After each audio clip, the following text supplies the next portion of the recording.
Pagi,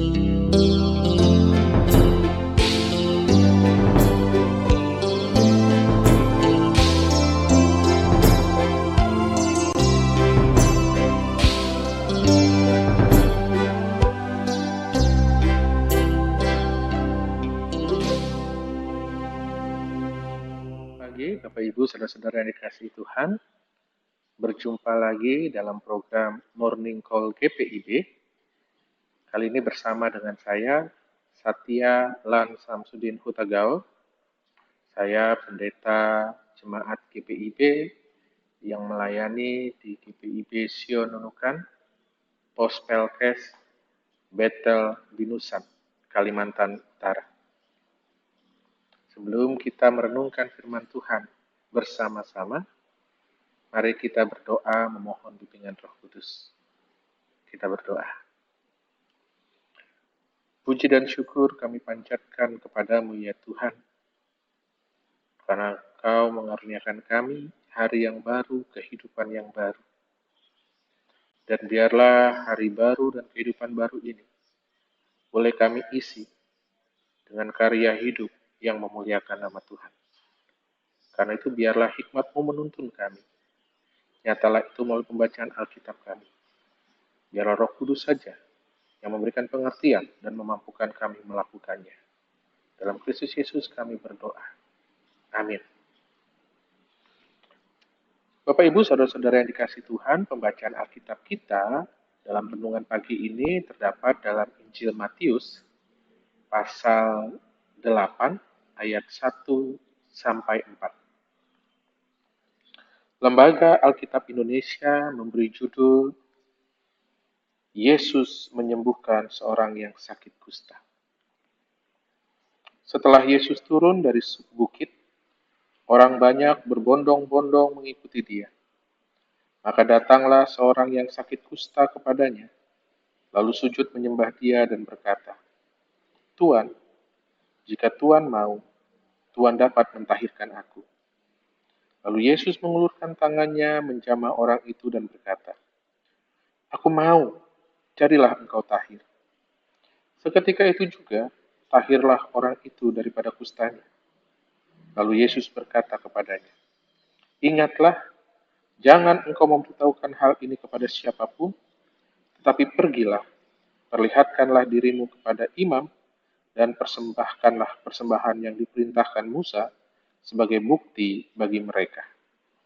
Demikianlah pembacaan Alkitab kita. Bapak Ibu saudara-saudara dikasihi Tuhan. Berikut pembacaan kita tengah menyoroti soal seseorang yang sakit kusta dan minta ditahirkan Yesus Kristus. Pertanyaannya, mengapa yang diminta adalah pentahiran, bukan penyembuhan? Hal ini terkait dengan hukum kekudusan bangsa Yahudi yang menempatkan penyakit kusta sebagai penyakit yang membawa kecemaran. Bahkan ada anggapan bahwa penyakit kusta adalah hukuman Tuhan. Dalam hukum orang Yahudi, orang kusta haruslah dikucilkan dari masyarakat agar tidak menodai kekudusan masyarakat itu. Ia hanya bisa kembali diterima ke dalam lingkungan masyarakat jika ia bisa membuktikan dirinya di hadapan imam bahwa ia sudah tahir. Karena itu bisa kita bayangkan penderitaan yang ditanggungkan orang yang sakit kusta itu. Bukan saja menderita sakit fisik, ia juga harus menderita secara eksistensial karena ia harus kehilangan harkatnya sebagai manusia. Ia dicerabut dari keluarganya, ia kehilangan teman-temannya. Maka kita bisa mengerti dalam bacaan kita yang diminta adalah pentahiran. Yang diminta bukan sekedar kesembuhan fisik, tetapi juga soal pemulihan harkatnya sebagai manusia. Dan menarik, Yesus merespon permintaan orang sakit kusta itu bukan dengan hanya memenuhi permohonan orang tersebut, tetapi juga ia melakukannya dengan cara menyentuh tubuh orang yang sakit kusta itu. Dengan menyentuh tubuh orang yang sakit kusta itu, sesungguhnya Yesus menyimbolkan bahwa ia bukan saja sedang menyembuhkan fisik, tetapi juga Yesus sedang mendobrak stigma yang menghakimi dan mengucilkan kemanusiaan orang yang sakit kusta itu. Dengan menyentuh, Yesus justru sedang menghadirkan bela rasa, menghadirkan empati kepada orang yang sakit kusta, dan pulihlah kemanusiaan orang itu. Sesungguhnya dalam karya mujizat Yesus itu, kita pun kemudian berjumpa dengan wajah Tuhan yang berbela rasa kepada umatnya, kepada dunia, kepada mereka yang dikucilkan dan kehilangan harkat martabatnya. Datangnya kerajaan Allah, seperti yang dinyatakan Yesus dalam khotbahnya di atas bukit, mewujud dalam pemulihan kehidupan orang yang sakit kusta. Dan dengan kata lain, kerajaan Allah sesungguhnya soal kehidupan yang berbela rasa kepada yang menderita dan dikucilkan. Kerajaan Allah sesungguhnya soal damai sejahtera yang memanusiakan manusia.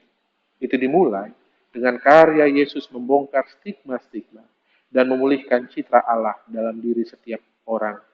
Dan itu disimbolkan melalui pemulihan orang yang sakit kusta.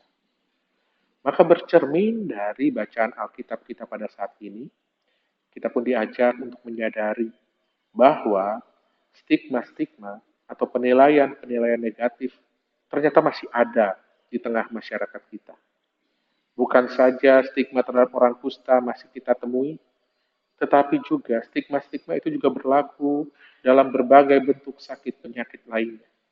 Kita mendengar dan melihat bagaimana mereka yang menderita HIV/AIDS, mereka yang menderita mental illness, mereka yang mengalami disabilitas, dan banyak sakit penyakit atau kekurangan lainnya masih mengalami penilaian buruk. Dalam masa pandemi ini pun, penilaian buruk itu juga terjadi terhadap saudara-saudara kita yang terpapar virus COVID. Penyakit dan disabilitas ternyata masih sering dicap sebagai konsekuensi kehidupan dalam dosa sekaligus hukuman dari Tuhan. Stigma itu bukan saja membuat masyarakat menjauhi dan mengucilkan serta menghakimi, tetapi mereka yang sakit dan punya disabilitas pun mengalami ketakutan untuk membuka diri. Mereka bukan saja memikul sakit fisik, tetapi mereka pun menderita secara rohani. Alih-alih mendapat sokongan dan topangan, mereka justru dikucilkan, dihakimi, dan dijauhi. Sayangnya, masih banyak komunitas orang percaya justru terlibat bahkan menjadi pelaku penghakiman dan pengucilan tersebut. Komunitas orang percaya banyak yang masih menganggap keberadaan mereka dapat mencemari kekudusan kehidupan orang beriman. Tetapi melalui pembacaan Alkitab kita pada saat ini, Yesus mengajak kita membaharui pola pikir. Kita diajak untuk melihat bahwa panggilan Tuhan atas orang beriman adalah menjadi komunitas bela rasa. Yesus Kristus telah berbela rasa dengan memulihkan kemanusiaan orang yang sakit kusta.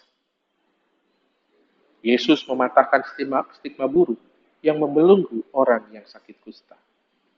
Maka kita pun sebagai tubuh Kristus, kita dipanggil untuk meneladani Sang Kepala dengan turut serta berkarya memulihkan kemanusiaan saudara-saudara kita, secara khusus mereka yang menderita HIV/AIDS, mental illness, disabilitas, dan penyakit maupun kekurangan-kekurangan lainnya.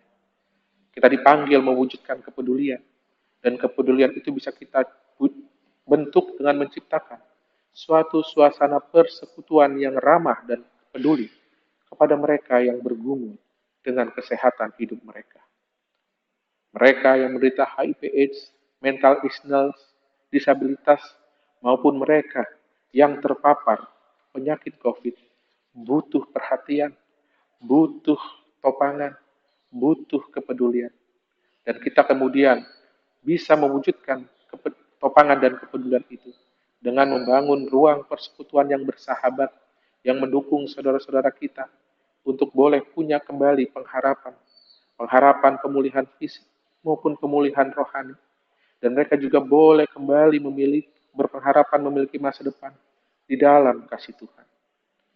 Membangun ruang persekutuan yang ramah dan peduli, salah satu pondasinya adalah mematahkan stigma-stigma yang membelenggu pola pikir kita lalu mengenakan pikiran Kristus yang berbela rasa. Maka di pagi hari ini, marilah kita memulai kehidupan kita dengan satu komitmen baru, menjadi pribadi-pribadi yang bebas dari stigma-stigma, lalu dalam semangat bela rasa, turut serta membangun ruang kehidupan yang bersahabat bagi mereka yang bergumul dengan kesehatan hidup mereka. Tuhan memampukan, Tuhan menyertai. Amin. Mari kita berdoa. Firman-Mu telah ditaburkan Tuhan, dan biarlah hati dan pikiran kami menjadi lahan yang subur, sehingga benih firman-Mu bertumbuh dan berbuah melalui laku hidup kami. Bebaskan kami dari belenggu pikiran-pikiran negatif terhadap sesama kami, dan mampukan kami mengenakan pikiran Kristus dalam hidup kami. Dengan demikian, kami dapat mengubah pola hidup yang menghakimi, menjadi pola hidup yang ramah dan peduli kepada pergumulan saudara-saudara kami. Secara khusus, ajar kami untuk memahami kerinduan saudara-saudara kami yang bergumul dengan kelemahan tubuh mereka karena sakit penyakit maupun kekurangan, seperti menderita HIV/AIDS, mental illness, disabilitas dan juga pasien COVID, serta penyakit dan kekurangan lainnya. Mampukan kami meneladani Kristus dengan terus mengupayakan pola hidup yang berempati, bahkan turut serta menopang mereka dalam setiap pergumulan kesehatan mereka, juga pergumulan hidup mereka.